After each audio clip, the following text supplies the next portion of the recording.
আজকে যখন আমি এখানে মিটিং করছি, মহিলাটা সামনে মিথ্যে কথা, 2/3 মেজরিটি লাগে পাশ করতে, ডিলিমিটেশন বিল নিয়ে আসছে, এসেছে অলরেডি।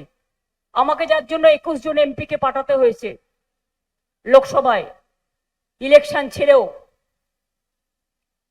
নিজেরা জানে হারবে, যে 541 সিট আছে, তাই ওটা 850-র কাছাকাছি নিয়ে যাবে বলে টুকরো টুকরো করছে আবার দেশটাকে।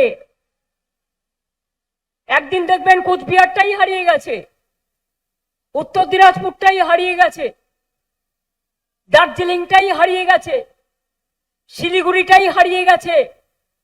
এদের লজ্জা নেই, ঘৃণা নেই, ভয় নেই।